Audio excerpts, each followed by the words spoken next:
Hi ಎಲ್ಲರಿಗೂ, ಹೇಗಿದ್ದೀರಾ? ನಾನು ಇವತ್ತು ನಿಮಗೆ ಹೊಸ ರೆಸಿಪಿಯೊಂದಿಗೆ ಬಂದಿದ್ದೇನೆ. ಸಿಹಿಗೆಣಸಿನ ಪಾಯಸ. ಸಿಹಿಗೆಣಸಿನ ಪಾಯಸ ಹೇಗೆ ಮಾಡುವುದೆಂದು ನಾನು ನಿಮಗೆ ತೋರಿಸಿಕೊಡ್ತೇನೆ.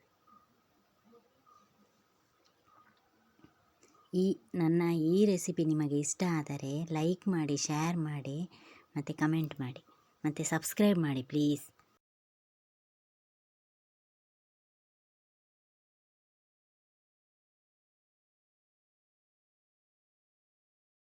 ಸಿಪ್ಪೆ ತೆಗೆದಾದ ನಂತರ ತುರಿಯಿರಿ. ಅದನ್ನು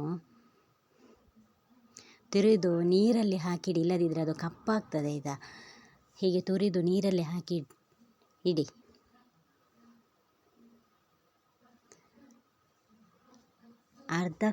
ಅರ್ಧ ಇದು ತೆಂಗಿನಕಾಯಿ ತಗೊಂಡು ಅದರ ಹಾಲು ತೆಗೆಯಿರಿ.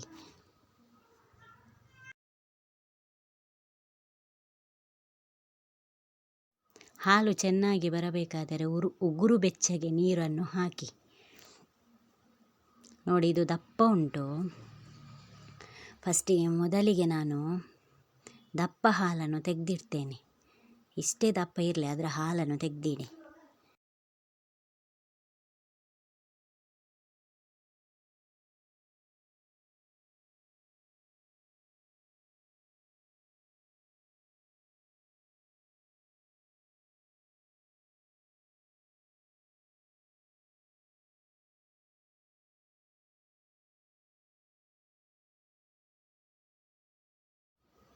ಫಸ್ಟಿಗೆ ದಪ್ಪ ಹಾಲು ತೆಗೆದಿಟ್ಟಿದ್ದೇವೆ. ಇನ್ನೊಮ್ಮೆ ಆ ಕಾಯಿ ತುರಿಯನ್ನು ಹಾಕಿ ಪುನೊಮ್ಮೆ ಗ್ರೈಂಡ್ ಮಾಡಿ ನೀರು ಹಾಕಿ.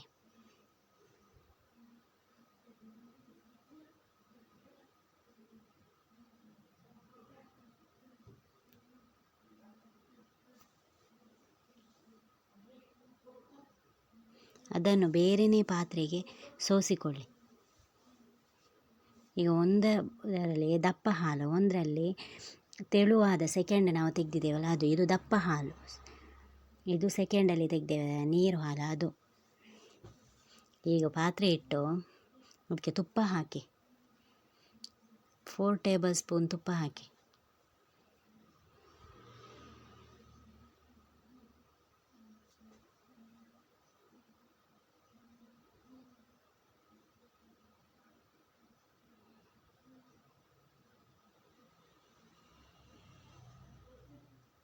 ತುಪ್ಪ ಕಾದ ನಂತರ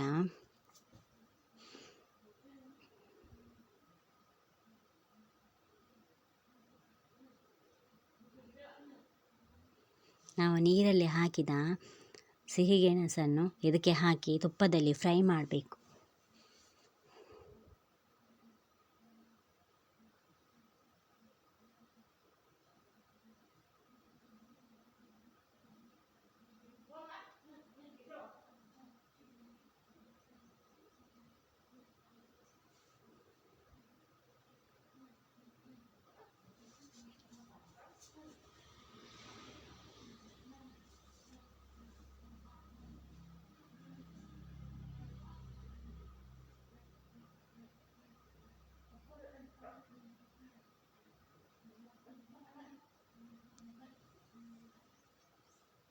ಸ್ವಲ್ಪ ಹೊತ್ತು ತುಪ್ಪದಲ್ಲೇ ಫ್ರೈ ಮಾಡಿ.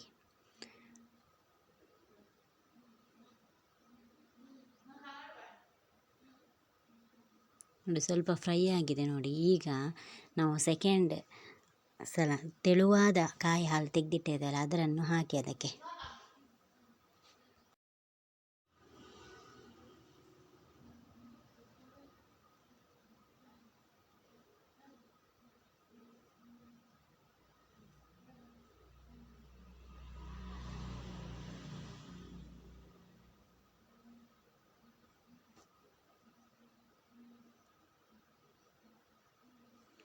ಈಗ ಇದಕ್ಕೆ ನಾನು 10 ನಿಮಿಷ ಮೊದಲೇ ಬಿಸಿ ನೀರು ಹಾಕಿ ಸಬ್ಬಕ್ಕಿಯನ್ನು ನೆನೆಸಿಟ್ಟಿದ್ದೇನೆ.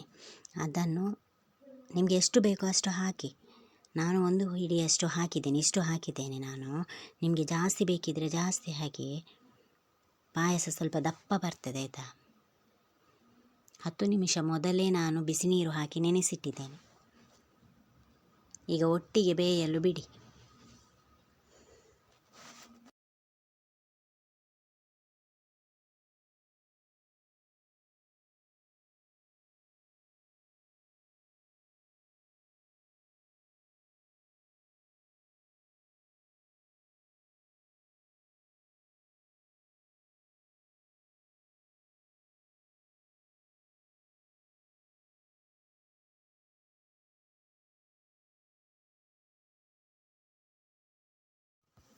ಸಬ್ಬಕ್ಕಿ ನೋಡಿ ಬೆಂದ ನಂತರ ನೀವು ಬೆಲ್ಲ ಹಾಕಿ.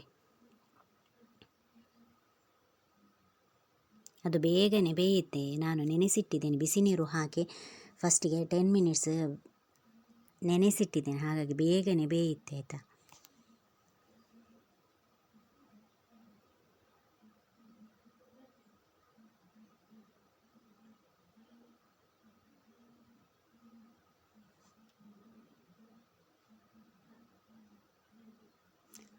ಇಷ್ಟು ಕುದಿದ ನಂತರ ಈಗ ನಾವು ಉಪ್ಪು ಹಾಕುವ, ಚೂರೇ ಚೂರು ಉಪ್ಪು ಹಾಕಿ.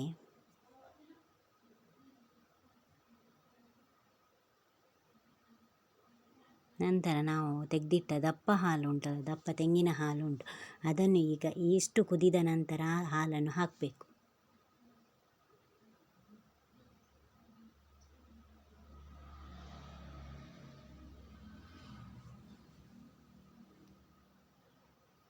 ಇದು ಇನ್ನು ಒಂದು ಕುದಿ ಬಂದರೆ ಸಾಕು, ಆಫ್ ಮಾಡುವ. ಏಲಕ್ಕಿ ಪೌಡರ್ ಹಾಕಿ ಆಫ್ ಮಾಡಿ.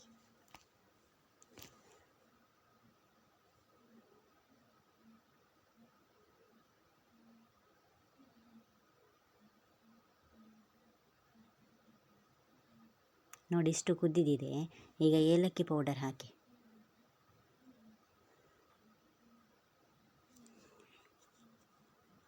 ಏಲಕ್ಕಿ ಪೌಡರ್ ಹಾಕಿ ಗ್ಯಾಸ್ ಆಫ್ ಮಾಡಿ.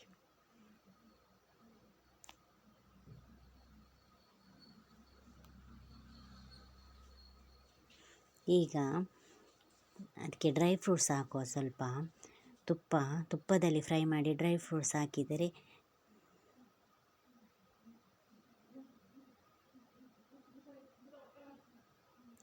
ಸಿಹಿ ಗೆಣಸಿನ ಪಾಯಸ ರೆಡಿ ಆಯಿತು ನೋಡಿ. ತುಂಬ ಈಸಿಯಾಗಿ ಸಿಹಿ ಗೆಣಸಿನ ಪಾಯಸವನ್ನು ಹೇಗೆ ಮಾಡುವುದಂತ ನೋಡಿ.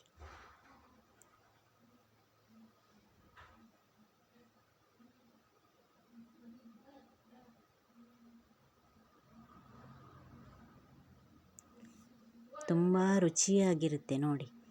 ಒಮ್ಮೆ ಟ್ರೈ ಮಾಡಿ ನೋಡಿ, ಟ್ರೈ ಮಾಡಿ ಕಮೆಂಟ್ ಮಾಡಿ.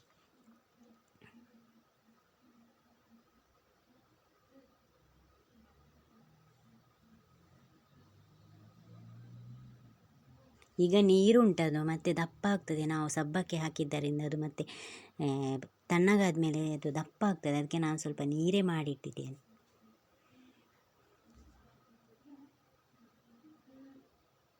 ನನ್ನ ಈ ರೆಸಿಪಿ ನಿಮಗೆ ಇಷ್ಟ ಆದರೆ ಲೈಕ್ ಮಾಡಿ, ಶೇರ್ ಮಾಡಿ, ಕಮೆಂಟ್ ಮಾಡಿ, ಪ್ಲೀಸ್ ಸಬ್ಸ್ಕ್ರೈಬ್ ಮಾಡಿ.